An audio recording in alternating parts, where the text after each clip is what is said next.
அனைவருக்கும் அன்பு வணக்கம். நடிகர் சூர்யா அவர்களுக்கும் நடிகை ஜோதிகா அவர்களுக்கும் அப்புறம் டைரக்டர் சிறுத்தை சிவாவா அவர்களுக்கும் அதுக்கப்புறம் ஸ்டூடியோ கிரீன் நிறுவனத்துக்கும் தயாரிப்பாளர் ஞானவேல் ராஜாவா அவர்களுக்கும் நமது நன்றியை கூறி இன்றைய பதிவை ஆரம்பிக்கிறோம். நண்பர்களே, அவங்களெல்லாம் எதுக்கு நன்றி அப்படின்னு கேக்குறீங்களா? எங்க ஒரு நல்ல காரியம் நடக்குது, அதுக்கு இவங்க ஏதோ ஒரு விதத்துல காரணமா இருக்காங்க அப்படின்னும் போது அதை பாராட்டுறதுக்கு ஒரு மனசு வேணும் இல்லையா? அதனால தான் நாம நன்றியை தெரிவித்து விட்டோம். என்ன நல்ல காரியம் அப்படின்னா, இப்போ ஒரு சிலர் கோர்ட்டுக்கு போனோம் அப்படின்னு சொல்லியிருக்காங்க. அதாவது ஒரு திரைப்படம் வெளியாகி 2 வாரத்துக்கு யாருமே விமர்சனம் பண்ணக்கூடாது. ஏதோ இந்த திருவிளையாடல்ல ஹேமநாத பாகவதர் சொல்வாரு, பாண்டி நாட்டில் யாரும் வாய் திறந்து பாடக்கூடாதுன்னு. அந்த மாதிரி இருக்குது. 2 வாரத்துக்கு யாரும் படம் எப்படி இருக்குது என்ன அப்படின்னு நீங்க கருத்தே சொல்லக்கூடாது. இது சோசியல் மீடியால மட்டும் தானா, இல்ல வீட்டுக்குள்ள ஒரு அண்ணங்காரன் படம் பார்த்துட்டு வந்து தம்பிக்காரன் வந்து படம் எப்படி இருக்குன்னு கேட்டா 2 வாரத்துக்கு நான் சொல்லக்கூடாது அப்படின்னு ஏதாவது தடை வருமா? அதுவும் எனக்கு தெரியல. இந்த ஒரு விவாதம் ரொம்ப ரொம்ப நல்லது. என்ன கேட்டா கோர்ட்டுக்கு போங்க, இப்படி ஒரு தடை வேணும் அப்படின்னு கேளுங்க, ரொம்ப சந்தோஷப்படுறேன். அப்பதான் இந்த திரைத்துறையில இருக்காங்க பாருங்க, அத்தனை பேருடைய முகத்திரையும் டர்ன்னு கிழியும். சினிமால மட்டும் கோஷம் போடுவாங்க, கருத்துரிமை அப்படின்வாங்க, அரசியல்வாதிகளுக்கு எதிராக கோஷம் போடுவாங்க, அதுக்கப்புறம் இன்னும் என்னென்னத்துக்கோ எதிராம கோஷம் போடுவாங்க. ஆனா வெளியில வந்தாச்சு அப்படின்னு சொன்னா அந்த கருத்து சுதந்திரம் எல்லாம் நடிகர்கள் எங்களுக்கு மட்டும்தான், ரசிகர்கள் விமர்சகர்கள் வாய்க்கு போடு பூட்டு. இதுதான் திரையுலகத்தின் லட்சணம். இதை நாம தெரிஞ்சுக்கணும் நண்பர்களே. அதுக்கு இந்த கங்குவா படம் அதனை தொடர்ந்த சர்ச்சையும் ரொம்பவே ஹெல்ப்ஃபுல்லா இருக்கு. அதுக்காகவும் அந்த படத்துல ஈடுபட்டு இருந்த அனைவருக்கும் நாம நன்றியை சொல்லிக்கிறோம். ரைட். முதல்ல ஒரு படம் ரிலீஸ் ஆகி 2 வாரத்துக்கு எந்த விதமான விமர்சனமும் வரக்கூடாது அப்படின்ற கோரிக்கை வைக்கப்பட்டது. இதுக்கு கேரளா கோர்ட் கேஸ் அப்படின்லாம் உதாரணம் சொன்னாங்க. அதுக்கப்புறம் இந்த 2 வாரம் அப்படின்றது போயிட்டு கொஞ்சம் ஒரு மாடிஃபிகேஷனோட என்ன சொல்றாங்கன்னா, மற்ற மாநிலங்கள்ல எல்லாம் காலையில 4:30 மணிக்கு சினிமா போடுறதுக்கு பர்மிஷன் கொடுக்குறாங்க. ஆனா தமிழகத்துல 9 மணிக்கு தான் பர்மிஷன் கொடுக்குறாங்க. ஸோ அந்த விமர்சனம் பண்றவங்கலாம் என்ன பண்றாங்க, பக்கத்துல இருக்க ஸ்டேட்ல போயிட்டு 4:30 5:30 மணிக்கு படத்தை பார்த்துட்டு 6 மணி 7 மணிக்கே லைவ்னு போட்டு விமர்சனம்னு போட்டுடுறாங்க. 9 மணிக்கு இங்க ஒண்ணுமே வரமாட்டுது, படம் ஊத்திக்குது. அதனால மற்ற மாநிலங்கள்லையும் 4:30 மணி 5:30 மணி ஷோ அப்படின்றது இல்லாம எல்லா ஸ்டேட்லயும் 9 மணிக்கு வரணும் அப்படின்றாங்க. இதுக்கு யாரை குறை சொல்வீங்க நீங்க? தயாரிப்பாளர்களையா, இல்ல திரையரங்கு உரிமையாளர்களையா, இல்ல பர்மிஷன் கொடுக்கிற கவர்மெண்ட்டையா? ஒரு காலத்துல இந்த திருட்டு சீடி பிரச்சனை பெருசா இருந்தப்போ அந்த திரையுலகை சார்ந்த ஒருத்தர் ரொம்ப அழகா ஒரு கருத்து சொன்னாருங்க. ஆனா அதை யாருமே ஏத்துக்கல. அவர் என்ன சொன்னாரு, இந்த ஓவர்சீஸ் ரைட்ஸ் கொடுக்குறீங்க இல்லையா, அதாவது வெளிநாடுகளுக்கான உரிமை, இதை தமிழகத்துல இந்தியால படம் ரிலீஸ் ஆகி 2 வாரம் கழிச்சு கொடுங்க. அங்க ஓவர்சீஸ்ல இருந்தான் பெரும்பாலான திருட்டு சீடிகள் உருவாகின்றன. அப்போ தயாரிப்பாளர் அது ஓவர்சீஸ் ரைட்டை வித்து காசு பார்த்துருவாரு. ஆனா இங்க டிஸ்ட்ரிபியூட்டர்ஸ், திரையரங்க உரிமையாளர்கள் இவங்களுக்கு தானே லாஸ் அப்படின்னாரு. ஆனா இதை யாரும் செவி கொடுத்து கேட்கவில்லை. அடுத்தது 48 மணி நேரத்துக்கு எந்த விமர்சனமும் கூடாது அப்படின்னா 48 மணி நேரம் கழிச்சு இது கேரளா மாடல் அப்படின்னு சொல்றாங்க. அதாவது கேரளால ஒரு தயாரிப்பாளர் கேஸ் போட்டு தடை உத்தரவு வாங்கினார் அப்படின்னு அப்படியே சொல்லிக்க வேண்டியதுதான். நடந்த விஷயம் என்னன்னா, ஒரு தயாரிப்பாளர் அவங்க படம் இந்த மாதிரி இன்ஃப்ளூயன்சர்ஸ் அப்படின்னு சொல்றவங்க விமர்சகர்கள் நெகட்டிவா வேணும்ட்டானா இந்த மாதிரி பண்ணி படம் தோல்வி அடைகின்றது. அதனால 2 வாரங்களுக்கு அந்த விமர்சனத்தை தடை செய்ய வேண்டும் அப்படின்னு கோர்ட்டுக்கு போனாருங்க. கேரளா ஹைகோர்ட்ல அமிகஸ் கியூரி அப்படின்னு ஒருத்தரை, பத்மன் அப்படின்ற ஒருத்தரை நியமித்தார்கள். அவர் ஒரு ரெக்கமெண்டேஷன் கொடுத்தாரு. அதாவது படம் ரிலீஸ் ஆகி 48 மணி நேரத்துக்கு எந்த விதமான விமர்சனமும் வரக்கூடாது அப்படின்னு கோர்ட்டு இத மத்திய அரசாங்கத்தோட ஒப்பீனியனுக்கு அமைச்சிருக்காங்க. இப்போ என்னுடைய கேள்வியே, 48 மணி நேரமோ 2 வாரமோ வாடவர், அதுக்கப்புறம் விமர்சனம் வந்தா பரவாயில்லையா? இல்ல அதுக்கப்புறம் நெகட்டிவா கழுவி ஊத்தினா உங்களுக்கு ஒன்றும் பிரச்சனை இல்லையா? விமர்சனங்கள் கூடாது அப்படின்னா ஒட்டுக்கா கூடாதுன்னு சொல்லணும். அது என்ன 2 நாள் அல்லது 2 வாரம் அப்படின்ற கணக்கு? இங்கதான் இருக்குது கேட்ச். அந்த முதல் 2 வாரத்திலேயே எப்படியாவது போட்ட பணத்தை எடுத்துடணும் அப்படின்னு நினைக்கிறாங்க. ஏன்னா 2 வாரத்துக்கு மேல இப்ப படம் ஓடுறதெல்லாம் நினைச்சே பார்க்க முடியாத விஷயங்களா இருக்கு. பெரும்பாலான படங்கள், அதிலும் தமிழகத்தில் ரிலீஸ் ஆகின்ற படங்கள், தமிழ் படங்கள். கேரளால, ஆந்திரால அங்கெல்லாம் வந்து படங்கள் 2 வாரங்களை தாண்டியும் ஓடுவது அப்படின்றது ஒரு சாதாரண விஷயமா இருக்கு. ஆனா தமிழ்நாட்டுல மட்டும் தான் ரொம்பவே கஷ்டமா இருக்குது. அப்ப என்ன காரணம்? இதுக்கும் ஒருத்தர் ரொம்ப அழகா சொன்னாரு. ஆனா அவரு சொன்னதை யாரும் கேட்கவே மாட்டாங்க. அவரும் திரையுலகத்தை சார்ந்த முக்கியமான ஒரு பிரமுகர். பாருங்க, நீங்க ஹீரோ, ஹீரோயினுக்கு முக்கியத்துவம் கொடுத்து, அவங்களுக்கு காச அள்ளி குடுத்து படம் எடுத்தீங்கன்னா ஓடாது. கதைக்கு முக்கியத்துவம் குடுங்க அப்படின்றாரு. நீங்க யாராவது குடுக்குறீங்களா? இந்த கதையெல்லாம் ஹீரோ கிட்ட சொல்லணும் அப்படின்னா, ஒன் லைனர் சொல்லுங்க அப்படின்றாங்க. ஒரு வரியில எப்படிங்க கதைய சொல்ல முடியும்? எனக்கு புரியல. அந்த ஒரு வரிய கேட்ட உடனே இம்ப்ரெஸ் ஆயிடணும். அப்படின்னா எந்த மாதிரி இம்ப்ரெஸ் பண்ண முடியும்? யார இம்ப்ரெஸ் பண்ண முடியும்? அடுத்தது இன்னைக்கு கதை அப்படின்னாலே, ஒரு ஹீரோ அப்படின்னா அவருக்கு ஏத்தா மாரி தான் கதைய செய்யறாங்க. கதை யாரும் எழுதுறது இல்ல.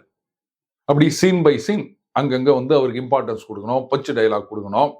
அண்ட் போதாக்குறைக்கு இப்போ ஒரு சில நடிகர்களுக்கு என்ன பண்ணணும்னா, அந்த அரசியல் சார்புடைய டயலாக் இதெல்லாம் வேற வைக்கணும். ஏன்னா, இங்க தான் இன்டர்ன்ஷிப் ஆச்சே. இது முடிச்ச பிறகு நேரா சிஎம் தானே. சோ அதையெல்லாம் பார்த்து பார்த்து செய்யணும். அண்ட் அவருடைய ரசிகர்களை திருப்திப்படுத்துகின்றதா? வில்லன் வந்து அவர் அடிச்சிடக்கூடாது. ஹீரோயின் வந்து அவரை தப்பா பேசிடக்கூடாது.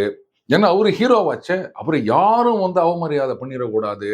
அதுக்கப்புறம் ஒவ்வொரு படத்துக்கும் அந்த பில்டப்ன்றது இன்னும் அதிகம் அதிகம் அதிகம்னு ஏன்னா ரசிகர்கள் எக்ஸ்பெக்ட் பண்றாங்க. போன தடவை இவ்வளவு பில்டப் குடுத்தாங்க. இந்த தடவை எப்படி? போன படத்துல வந்து 100 பேர் அடிச்சாருன்னா, இந்த படத்துல வந்து 500 பேர் அடிக்கணும். இப்படியே நீங்க பண்ணிட்டு போனீங்கன்னா, ரசிகர்களுக்காக மட்டும் தான் படம் எடுக்குறீங்க. ரசிகர்களுக்காகத்தான் படம்னு ஆயிட்ட பிறகு, ஏங்க யாரு என்ன விமர்சனம் பண்ணா ரசிகர்கள் அத பத்தி கவலைப்பட போறாங்களா? என்னதான் படம் நல்லாவே இல்ல நிஜமாவே அப்படின்னு கழுவி கழுவி ஊத்தினாலுமே, என் தலைவன் வந்துட்டான்யா. அவன பார்த்ததே போதும். 50 நாள் தொடர்ந்து வந்து பார்ப்பேன் நானு. எல்லா ஷோவும் பார்ப்பேன். இப்படிதானே சொல்லின்னுருக்காங்க ரசிகர்கள். யாருங்க இப்ப குடும்பத்தோட மொத்தமா ஆடியன்ஸ் வந்து பார்க்கணும்னு படம் எடுக்குறீங்க? பாருங்க, இது ஹீரோ. இவர் ரசிகர்கள் இத தான் எதிர்பார்ப்பாங்க. இப்படி வைங்க. இப்படித்தானே கதையே செஞ்சுன்னுருக்காங்க. அப்புறம் விமர்சனம் பண்ணா என்ன? பண்ணாட்டா என்ன? உங்களுக்கு என்ன வந்தது? சரி. இந்த நெகட்டிவ் விமர்சனங்கள் இதெல்லாம் வந்து படத்தை பாதிக்கின்றன. 200 கோடி, 300 கோடி போட்டு படம் எடுக்குறாங்க. அதெல்லாம் இது மாரி ஊத்திக்கிச்சுன்னா என்னங்க பண்றது? எல்லா இண்டஸ்ட்ரியும் மாரி சினிமாவும் ஒரு இண்டஸ்ட்ரி தான். இதுல எத்தினி பேர் வேலையில இருக்காங்க? கேட்கறதுக்கு நல்லா தான் இருக்குது. ஆனா இந்த 200 கோடி, 300 கோடிய விடுங்க.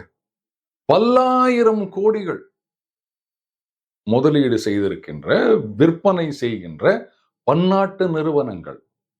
அவங்களுடைய ப்ராடக்ட் எல்லாமே இன்னைக்கு ஒரு சின்ன பையன் தோல் உரிச்சு காமிச்சுன்னுக்குறான். இது ஹெல்த் ட்ரிங்க்னு சொல்றாங்க. இதுல என்ன இருக்குது பாருங்க. நீங்க ஒவ்வொரு தடவை 1 டம்ளர் ஹெல்த் ட்ரிங்க் குடிக்கும் போதும் அதுல இவ்வளவு சர்க்கரை இருக்குது. இது ஜாம் பழத்திலேருந்து செஞ்சதுன்னு சொல்றாங்க. ஆனா அதுல எவ்வளவு சர்க்கரை இருக்குது பாருங்க. இதனுடைய ரிசல்ட் பன்னாட்டு நிறுவனங்கள் எவ்வளவு செல்வாக்கு, எவ்வளவு சொத்து மதிப்பு இருக்க நிறுவனங்கள் அவங்களே அவங்க ப்ராடக்ட அப்படி மாற்றி அமைக்க ஆரம்பித்து விட்டார்கள். நெகட்டிவ் ரிவ்யூ இது வந்து படத்தை ஊத்திக்க வைக்குது அப்படின்னு சொல்றாங்க. நல்லா யோசிச்சு பாருங்க.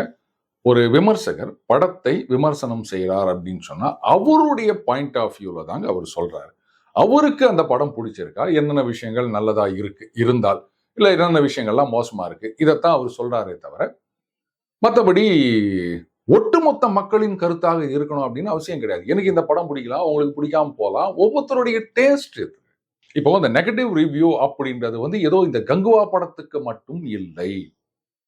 இதுக்கு முன்னாடியும் ஏராளமான படத்துக்கும் நெகட்டிவ் ரிவ்யூ வந்துட்டு இருக்கு. இதுல ஒருத்தர் வந்து அவர் மேல வைக்கப்படுகின்ற குற்றச்சாட்டு என்னன்னா, என்னங்க இவர் எந்த படத்தை எடுத்தாலும் நெகட்டிவா தான் கழுவி கழுவி ஊத்துவாரு. எந்த ஒரு படத்தையாவது இவர் நல்லதா சொல்லிக்கிறாரா? அப்படின்றாங்க. அதுக்கு பல லட்சக்கணக்கான வியூஸும் போகுது. ஆனாலும் அவர் நெகட்டிவா ரிவ்யூ பண்ண படங்கள் எல்லாம் நல்லா ஓடின படங்களும் ஒரு நல்லா ஓடினா ஒரு 10 நாள், 15 நாள். இன்னைக்கு மேக்ஸிமமே அவ்வளவுதானே. அப்ப கங்குவா படத்துக்கு மட்டும் நெகட்டிவ் ரிவ்யூவால பாதிப்பு அப்படின்னு சொன்னா, அப்போ பிரச்சனை நெகட்டிவ் ரிவ்யூல இல்ல படத்துக்கு அப்படின்றத ஏன் இவங்க ஒத்துக்க மாட்டேங்கிறாங்க? அடுத்தது இன்ஃப்ளூயன்சர்ஸ். இதுல வந்து காசு வாங்கிட்டு சில பேர் பண்றாங்க. கேரளால போட்ட கேஸ்ல இதுதான் வந்து குற்றச்சாட்டா இருந்தது. நல்லா யோசிச்சு பாருங்க. சில படங்கள் நம்ம பார்க்கும்போது நல்லா இல்ல அப்படின்னு தெரியும். ஆனா அந்த படங்களையுமே ஆஹா, ஓஹோ இது வந்து 500 கோடி வசூல், 1000 கோடி வசூல் பண்ண போகுது அப்படின்னு சொன்ன இன்ஃப்ளூயன்சர்ஸ் எத்தனை பேர் இருக்காங்க? நாம பார்த்து இது குப்பை படம் அப்படின்னு நினைச்ச படங்களை வந்து ஆஹா ஓஹோன்னு தூக்கி வச்சு பேசின இன்ஃப்ளூயன்சர்ஸ் எத்தனை பேர் இருக்காங்க? அப்போ நெகட்டிவா ரிவ்யூ பண்றவங்க காசு வாங்கிக்கின்னு ரிவ்யூ பண்றாங்க அப்படின்னா பாசிட்டிவா ரிவ்யூ பண்றவங்களும் ஒருவேளை காசு வாங்கி ரிவ்யூ பண்ணுவாங்களோ? ஏன்னா அந்த படம் நான் பார்க்கும்போது குப்பையா இருக்குதே, அந்த படத்தை போய் இவர் ஆஹா ஓஹோன்னு சொல்லி நிற்கிறாரு. இப்படி நமக்கு சந்தேகம் வரத்தானே செய்யும். சரி, இப்போ ஒரு படத்தோடைய டீசர், ட்ரெய்லர் இதெல்லாம் வந்து ரிலீஸ் ஆகும்போது பாத்தீங்கன்னா பாருங்க, ரிலீஸ் பண்ண 1 மணி நேரத்திலேயே இத்தனை லட்சம் வியூஸ், ஒரே நாள்ல இத்தனை கோடி வியூஸ் அப்படின்னு சொல்றத நம்ம பார்க்கிறோம். ஆனா அதுக்கப்புறம் பாத்தீங்கன்னா இதுக்குன்னு ஒரு வார் ரூம் வச்சுக்கின்னு அதுல வந்து ஒரு 300 400 பேர் லேப்டாப்போட உட்காந்துக்கின்னு டக்கு டக்குன்னு அந்த லைக் ஷேர் இதெல்லாம் பண்றது இப்படி நடந்தது அப்படின்ற செய்திகளும் வந்திருக்கின்றன. வாடவர் அவங்க வந்து இது மாதிரி ஆளை வச்சு பண்றாங்களோ இல்ல ஆர்கானிக்கா அது வந்து வியூஸ் வருதோ அது அவங்களுடைய சௌகரியம். நாம யாரும் வந்து இதை கேட்க போறது கிடையாது. ஆனால் நெகட்டிவா ரிவ்யூஸ் பண்றாங்க அப்படின்னு சொன்னா பாசிட்டிவா ரிவ்யூ பண்றவங்களும் இருக்க தானே செய்யறாங்க. இதே கங்குவா படத்தை பத்தி ஆஹா ஓஹோன்னு சொன்னவங்களும் இருக்க தானே செய்வாங்க. இன்னைக்கு நடிகர் சூர்யாவுக்கு ஆதரவா அவரு நாங்க அவங்க சொத்த அள்ளின்னு ஓடி போட்டாரா, இல்ல வந்து அந்த எம்எல்ஏ மாதிரி ஏமாத்தி போட்டாரா, அவர் வந்து ஏதோ அறக்கட்டளை வச்சுக்கிறாரு, அவ்வளவு நல்லது பண்றாரு, இவ்வளவு நல்லது பண்றாரு, அவரு போய் நீங்க இது மாதிரி பண்றீங்களே அப்படின்னு இன்னைக்கு சோசியல் மீடியால அவருக்கு சப்போர்ட்டா ஏராளமான குரல்கள். அப்பவும் படம் ஊத்திக்கிச்சு அப்படின்னா பிரச்சனை ரிவ்யூல இல்ல, படத்துல தான். இன்னைக்கு வந்து 48 மணி நேரமோ இல்ல 2 வாரமோ விமர்சனம் பண்ணக்கூடாது அப்படின்னு கருத்து சுதந்திரத்தை தடுக்கணும் அப்படின்னு நினைக்கிறாங்க இல்லையா? அப்போ அந்த கருத்து சுதந்திரம் ஏன்னா நடிகர்களுக்கு மட்டும் அளவில்லாமல் இருக்குது, எங்களுக்கு எல்லாம் ஒண்ணும் கிடையாதுன்னு நினைச்சிட்டு இருக்காங்களா? ஓ, ஜிஎஸ்டியை பத்தி கருத்து சொல்றாங்க. அந்த கருத்துல உண்மை என்ன பொய் என்ன அப்படின்றது மக்களுக்கு தெரியாது. சினிமால சொல்றதோட சரி, அவ்வளவுதான். அதுக்கப்புறமா கூப்பிட்டு கேட்டா இல்லைங்க ஜிஎஸ்டி பத்தி எங்களுக்கு தெரியாது, சினிமால நாங்க ஏதோ சொல்வோம் இப்படின்னு பேசினா, சினிமான்றது ஒரு பவர்ஃபுல் மீடியம். அதுல நீங்க ஏதோ பொத்தாம் போக்குல போற போக்குல எதையோ ஒண்ணு அள்ளி தெளிச்சிட்டு போனீங்கன்னா அப்ப அதை பார்த்து எத்தனை பேர் ஏமாந்து போறாங்க. நெகட்டிவ் ரிவ்யூ வன்மத்துடன் செய்யப்படுகின்றது. அதனால வந்து படம் பார்க்க வர மக்கள் ஏமாந்து போய் படம் பார்க்க வராமன்னு சொல்றீங்களே. நீங்க சினிமால இந்த மாதிரி தவறான செய்திகளை, பொய் செய்திகளை அதை பத்தி என்னென்ன அடிப்படை அறிவு கூட இல்லாம போற போக்குல தெளிச்சிட்டு போறதுனால அதனால எத்தனை லட்சம் எத்தனை கோடி பேர் ஏமாந்து போறாங்க. இதுக்கு என்ன பதில் சொல்ல போறீங்க? சரி, ஜிஎஸ்டி பத்தி ஒன்றும் தெரியாது அப்படின்னு சினிமா நடிகர்கள் சொல்றதை மட்டும் நம்ம குறை சொல்ல முடியாது. ஜிஎஸ்டியை பத்தி பெருசா கருத்து சொன்ன அரசியல்வாதியே அந்த பேட்டியில இல்ல ஜிஎஸ்டி தெரியாது அப்படின்னு சொன்னதையும் நம்ம பார்த்தோம். அதனால நடிகர்களை மட்டும் நான் குறை சொல்றேன் அப்படின்னு நினைக்காதீங்க. ஆனால் ஒரு விஷயத்த பேசுறதுக்கு முன்னாடி அதை பத்தி தெரிஞ்சுக்கின்னு பேசணும். அதுதானே முக்கியம். அதை விட்டுட்டு சும்மா ஏதோ நம்ம ஒரு பஞ்ச் டயலாகா வச்சோமா, அப்படி அரசாங்கத்துக்கு எதிராக பேசணும் அப்படின்னு சொன்னா ஜனங்களா நம்ம கை தட்டுவாங்களா, படம் ஓடுமா இப்படின்னு நினைச்சிட்டு படம் எடுக்கிறத எப்படிங்க ஏத்துக்க முடியும்? இதே திரை நடிகர்கள் அவங்க சினிமால சொல்ற கருத்துக்கள் அதுபடிதான் ரியல் லைஃப்ல நடந்துக்கிறாங்களா? செந்தமிழ் நாட்டு தமிழச்சியே சேலை கட்ட தயங்கிரியே, நெசவு செய்யும் திருநாட்டில் நீச்சல் உடையில் அலையிறியே, கணவன் மட்டும் காணும் அழகை இப்படிலாம் ஒருத்தர் பாட்டு பாடினாருங்க. அவர்கிட்ட போயிட்டு சரிங்க இப்ப சினிமால இந்த மாதிரிலாம் ஒரு பாட்டு பாடி ஹீரோவா அந்த ஹீரோயினை மாத்தி புடவை கட்டின்னு பொட்டு வச்சுன்னு வர வச்சுங்க. அதே மாதிரி நீங்க வெளியிலையும் உங்களை சுத்தி இருக்கிறவங்க அவங்க கிட்ட எல்லாம் இந்த மாதிரி சொல்லுவீங்களான்னு கேட்டு பாருங்க. அது சினிமாங்க. காதலை பத்தி உருகி உருகி படம் எடுப்பாங்க. காதல் தான் எல்லாத்தையும் கத்து கொடுக்கும் அப்படின்னு சொல்லுவாங்க. ஆனா அவங்க வீட்டுல பொண்ணோ பையனோ லவ் பண்ணிட்டாங்கன்னு சொன்னா ஐயோ என் பிள்ளைய மூட்டு கொடுங்க அப்படின்வாங்க. ஏங்க உங்க படத்தை பார்த்து ஊர்ல இருக்கவங்க எல்லாம் லவ் பண்ணிட்டு ஓடணும், ஆனா உங்க வீட்டுல இருக்கவங்க லவ் பண்ணாரு அது சினிமாங்க அப்படின்வாங்க. பொட்டு வைக்க தெரியுமா, பூ வைக்க தெரியுமா, புடவை கட்ட தெரியுமா, வெக்கப்பட தெரியுமா இப்படின்னு ஒருத்தர் சினிமால கேட்பாரு. சரிங்க இதெல்லாம் வந்து உங்க பசங்க கிட்ட சொல்லுவீங்களா இல்ல வந்து வெளி உலகத்துல மத்தவங்க கிட்ட எல்லாம் கேட்பீங்களா அப்படின்னு கேட்டு பாருங்க. அது சினிமாங்க அப்படின்வாரு. ஆனா இவங்க அத்தனை பேரையும் சினிமால இவங்க பேசுற டயலாக வச்சுதானே நாம வந்து ஒரு பிம்பமா உருவாக்கி வச்சிருக்கோம். சினிமால பேசுறதுக்கும் நிஜ வாழ்க்கைக்கும் கொஞ்சம் கூட சம்பந்தமே கிடையாது. சினிமாவை பார்த்து எங்களை நம்பாதீங்க அப்படின்னு ஒருத்தராது சொல்லுவாங்களா?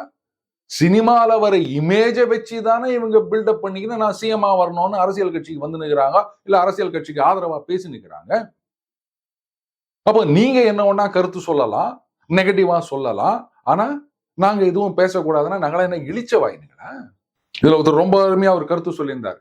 சினிமா நடிகர்கள் வந்து இந்த அரசியல் கருத்து சொல்றதை தவிர்த்தாலே போதும் படம் ஒழுங்கா ஓடும் அப்படின்னு. அது எப்படிங்க முடியும்? இன்னைக்கு வந்து இந்த அரசியல் கட்சிகளுக்கு ஒண்ணு ஆதரவா சொல்லணும், இல்ல இந்த சில கட்சிகளுக்கு எதிராக சொல்லணும். இப்படி வந்து ஒரு அசைன்மெண்டோட சில பேர் நடந்துருக்கிறாங்க. அவங்களாண்ட போயிட்டு நீங்க அரசியல் பேசாதீர்கள் அப்படின்னு சொன்னா, அரசியல் யார் வேணா பேசலாம். சொல்ல போனா நம்மளுடைய நோக்கமே எல்லோரும் அரசியல் பழக வேண்டும் அப்படின்றதுதான். ஆனா அதுல உண்மை இருக்க வேண்டும். இந்த காசுக்கோ இல்ல வேற சில ஆதாயங்களுக்காகவோ வாய்க்கு வந்ததை பேசுறது அப்படின்னு சொன்னா இப்படிதான் வாங்கி கட்டிக்கணும். அதுக்கு என்ன பண்ண முடியும்?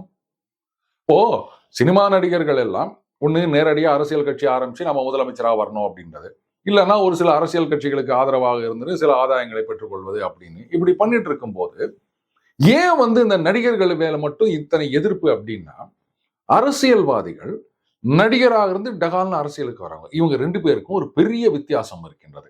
அரசியல்வாதிகள் இப்ப நீங்களே வந்து அரசியலுக்கு வரணும் அப்படின்னு நினைச்சீங்கன்னா, அது வந்து சின்ன வயசுல இருந்தே ஒரு 18 வயசு 20 வயசுல இருந்து நீங்க வந்து ஏதாவது ஒரு கட்சியில சேர்ந்துக்கணும். அதுக்கப்புறம் அந்த பகுதியில் இருக்க அந்த கட்சி தலைவர் அவர் பின்னாடியே போனோம். அன்லெஸ் நீங்க வந்து ஏதோ ஒரு வட்ட செயலாளர் இல்ல ஒரு மந்திரி அவங்களோட பையனா பொண்ணா இல்லாத வரைக்கும். அதுக்கப்புறம் அந்த போஸ்டர் அடிக்க சொல்லுவாங்க, கொடி கட்ட சொல்லுவாங்க, கூட்டத்துக்கு ஆள் சேர்க்க சொல்லுவாங்க, சேர் தூக்கி போட சொல்லுவாங்க, மைக் செட் கட்ட சொல்லுவாங்க. இதையெல்லாம் நீங்க அலைஞ்சு திரிஞ்சு பண்ணணும். அதுக்கப்புறம் அந்த போஸ்டர்ல உங்க பேர் முதல்ல வந்து அண்ணனுக்கு வாழ்த்து சொல்லி அடிக்கிற போஸ்டர்ல தான் உங்க போட்டோ வந்து 10ஓட 11 இருக்கும். அதுக்கப்புறம் கொஞ்சம் கொஞ்சமா முன்னேறி உங்க பிறந்த நாளுக்கு இது எம்எல்ஏ மாதிரி தான். உங்க கீழே இருக்கவங்க உங்களுக்கு போஸ்டர் அடிப்பாங்க. அண்ட் இந்த செலவுக்கு நீங்க தான் காசு கொடுக்கணும். அதுக்கப்புறம் பகுதியில வந்து ஏதாவது விசேஷம் நல்ல காரியம் அப்படின்னா அதுக்கு உங்களுடைய கான்ட்ரிபியூஷன் இருக்கணும். ஏதாவது நல்லது கெட்டன்னா ஜனங்களை போய் பார்க்கணும். ஒரு மழை வெள்ளம் இல்ல வந்து தண்ணி இல்லாத கஷ்டம் அப்படின்னு சொன்னா மக்களுக்கு போய் ஏதாவது பண்ணணும். இதெல்லாம் கை காசு விட்டு பண்ணணும். போஸ்டர் அடிக்கிறதுல ஆரம்பிச்சு மக்களுக்கு வந்து உதவி பண்றது வரைக்கும் எவ்வளவு செலவு பண்ணணும் தெரியுமா? ஒருத்தர் அரசியல்ல மேல வரணும் அப்படின்னா. இதுல நீங்க மேல வந்துட்டே இருக்கும்போது உங்களை புடிச்சு கீழ எடுத்து விடுறதுக்குன்னே ஒரு 1000 பேர் காத்துன்னு இருப்பான். எல்லாத்தையும் சமாளிச்சு கை காசை போட்டு செலவு பண்ணி ஒரு வார்டு கவுன்சிலரு இந்த நிலைமைக்கு வரத்துக்குள்ள மொழி பிதுங்கி போயிருது ஒவ்வொரு அரசியல்வாதிக்கும் சாதாரண மனிதனுக்கும். ஆனா இவங்களுக்கு பஞ்ச் டயலாக் பேசுவாங்க. இவங்களுக்கு செலவு 10 பைசா கிடையாது. நாம பாக்கெட்ல இருந்து காசை கொண்டு போய் கோடி கோடியா கொட்டி கொடுப்போம் அவங்களுக்கு. நம்ம கிட்ட இருந்து பணத்தை வாங்கிக்கின்னு நம்ம தலையிலேயே மிளகா அரைச்சிக்கின்னு அவங்க நாளைக்கு வந்து நேரா பதவிக்கு வந்துருவாங்களா? நாம கை தட்டிக்கின்னு பல்லக்கு தூக்கின்னு இருக்கணுமா? எந்த விதத்துலங்க நியாயம் அது? இதுல நண்பர் ஒருத்தர் அவர் இங்க கமெண்ட் போட்டா நண்பர்களே பதிலடி கொடுப்பாங்க அப்படின்னு சொல்லிட்டு நான் வேற சேனல்ல பேசும்போது அங்க போய் கமெண்ட் போட்டு வந்துருவார். ஏன்னா நாம அதுக்கு பதில் கொடுக்கறது இல்லை அப்படின்னு. அவர் என்ன கேட்டிருந்தாரு, ஜோதிகா அவர்கள் சொன்னதுல என்னங்க தப்பு? இந்த கோயில்ல உண்டியல்ல பணம் போடுறது அப்படின்ட்டு வாலண்டரி. அதை வந்து ஹாஸ்பிட்டலுக்கு ஸ்கூலுக்கு கொடுங்கன்னு சொன்னாங்க. ஆனா சினிமா தியேட்டர்ல டிக்கெட் வாங்குறது வாலண்டரி கிடையாது அப்படின்னு. அவர் தெரிஞ்சு பேசுறாரா தெரியாம பேசுறாரான்னு எனக்கு புரியல. சினிமாக்கு போறது அப்படின்றதும் வாலண்டரி. யாரும் உங்களை வந்து குச்சி வச்சு குத்தி ஏய் நீ இந்த சினிமாக்கு டிக்கெட் வாங்கி போ அப்படியா சொல்றாங்க? பிடிச்சிருந்தா போர் அடிச்சதுன்னா ரைட்டு கொஞ்சம் நேரம் ரிலாக்ஸா ஒரு படம் பார்த்துட்டு வரோம். பட் நானா சூஸ் பண்ணி போறேன். அந்த மாதிரி தானே கோயில்ல வந்து இஷ்டம் இருந்தா காசு போட போறேன், இல்லாட்டா போடாம சும்மா வர போறேன். இவ்வளவுதானே. அப்புறம் அது மட்டும் வாலண்டரி இது மட்டும் இன்வாலண்டரி அப்படின்னு சொல்ல முடியுமா? இவ்வளவு ஏங்க நீங்க காசு கொடுத்து படம் பார்த்து அதை வந்து நல்லா இல்லைன்னு கழுவி ஊத்துறத விடுங்க. கல்யாணத்துக்கு போறோம். அங்க போனீங்கன்னா பொண்ணுக்கோ பையனுக்கோ மொய் வைக்கிறோம். சமையல்காருக்கு நம்ம ஏதாவது மொய் வைக்கிறோமா? ஆனாலும் சாப்பிட்டுட்டு சமையல் ஏதாவது குறை இருந்ததுன்னா நொட்டை நாயன் சொல்லிட்டு வரான்ல. என்ன சாம்பார்ல உப்பு அதிகம், ரசம் நல்லாவே இல்லை, அந்த அப்பளம் வந்து சரியாவே புரியல, 1008 குறை சொல்றோம்ல. அட்லீஸ்ட் ஸ்பெசிபிக்கா சொல்லாட்டா என்னவா சாப்பாடு ஒண்ணுமே சரியில்லை சொல்லிட்டு வரோம்ல. அப்ப நான் அங்கேயும் வந்து ஸ்டே ஆர்டர் வாங்க முடியுமா? இத பாருங்க கல்யாண வீட்டுல வந்து நீங்க சாப்பிட்டீங்க அப்படின்னு சொன்னா ஒரு வாரத்துக்கு நீங்க அதை பத்தி பேசக்கூடாது. அப்ப நாளைக்கு அரசியல்வாதிகள் கேட்கலாம். ஒரு கட்சி ஆட்சிக்கு வந்தது அப்படின்னு சொன்னா 5 வருஷம் ஆட்சியில இருக்க போறாங்க. சோ 2 வருட காலம் யாருமே ஆட்சி பத்தி விமர்சனம் பண்ணக்கூடாது. அட்லீஸ்ட் 1 வருட காலத்துக்கு யாரும் பேசக்கூடாது. 200 கோடி 300 கோடி போட்டு படம் எடுக்கிறாங்களா, லாஸ் ஆயிடுச்சுன்னா என்ன ஆகுறது அப்படின்னு. யார் உங்களை இவ்வளவு போட்டு படம் எடுக்க சொன்னது? மத்த மொழி படங்கள்லாம் இவ்வளவுதான் செலவு பண்ணிட்டு இருக்கிறாங்களா? அங்கெல்லாம் இப்படித்தான் வந்து ஹீரோக்களுக்கு வந்து கோடி கோடியா அள்ளி கொட்டி குத்துன்னு இருக்கிறாங்களா? கதை முக்கியம்னு பாக்குறாங்கல்ல. இதுல வேற ஒருத்தர் கமெண்ட் போட்டுக்கிறாரு, என்னங்க இது தமிழ்நாட்டில் இருக்கவங்க எல்லாம் இப்படி இருக்காங்க. தமிழ்நாட்டிலேயே ஒரு தமிழ் படத்துக்கு இவ்வளவு எதிர்ப்பு அப்படின்னு சொன்னா அப்புறம் என்ன பண்றது? அதனாலதான் மலையாள படம் மத்த படம் எல்லாம் ஓடி நிக்குது அப்படின்னா. ஏங்க தங்க ஊசி அப்படின்றதுக்காக இல்ல நம்ம வீட்டு ஊசின்றதுக்காக எடுத்து கண்ணை குத்திக்க முடியுமா?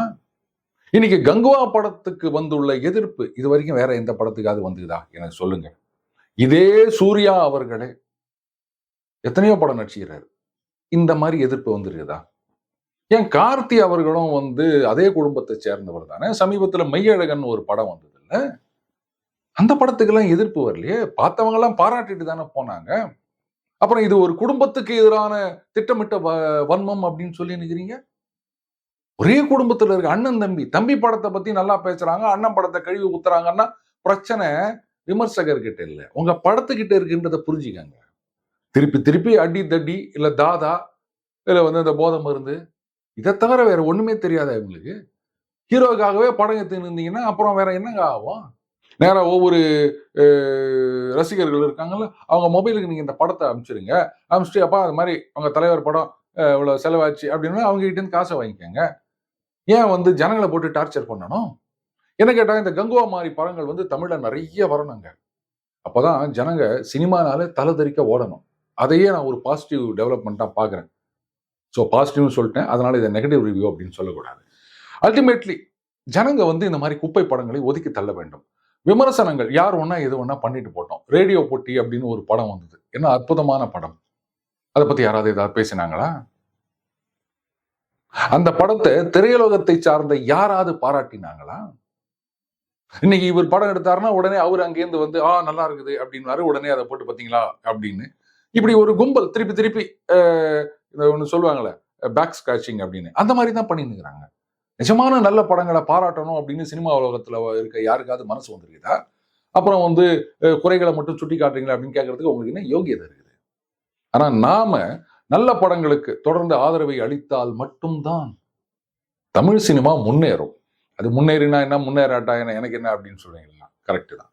மீண்டும் அடுத்த பதில் சந்திப்போம். வணக்கம்.